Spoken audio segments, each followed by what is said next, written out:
আজকে রান্নার জন্য প্রথমে রুই মাছের মাথাটা রান্না করে নেব। হলুদ লবণ দিয়ে মাছের মাথাগুলো মেখে নিয়েছি। চুলায় কড়াইতে পরিমাণ মতো সয়াবিন তেল দিয়েছি। গরম তেলে দুটি মাথা প্রথমে দিয়ে ভালো করে নেড়েচেড়ে ভেজে নেব। ভেজে নেওয়া হয়ে গিয়েছে। আরও দুটি রুই মাছের মাথা আছে, লেজা আছে, তো দিয়ে দিলাম মাছের মাথা। ভালোভাবে নেড়েচেড়ে ভেজে নেব। ভেজে নেওয়া হয়েছে, নামিয়ে নেব। মাছ ভাজা তেলে দিয়ে দিব রসুন কুচি, পেঁয়াজ কুচি, ধুয়ে রাখা আলু, পরিমাণ মতো হলুদের গুঁড়ো, পরিমাণ মতো মরিচের গুঁড়ো, স্বাদ মতো লবণ দিয়ে নেড়েচেড়ে একটু সময় নিয়ে ভালো করে কষিয়ে নেব। কষিয়ে নেওয়ার পরে পরিমাণ অনুযায়ী ঝোলের জন্য পানি দিয়ে দিলাম। বলক ওঠা পর্যন্ত অপেক্ষা করব।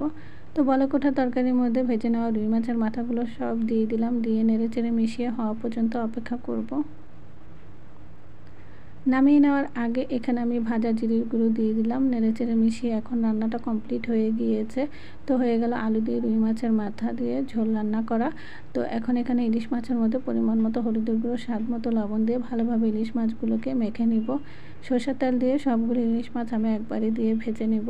এখন তেলের মধ্যে দিয়ে দিলাম। তো মাছ ভাজা হয়ে গিয়েছে, ইলিশ মাছ নামিয়ে দেখিয়ে দিচ্ছি আপনাদেরকে। তো এই ছিল আজকের রান্না, আপনাদের সাথে শেয়ার করে দেখিয়ে দিলাম।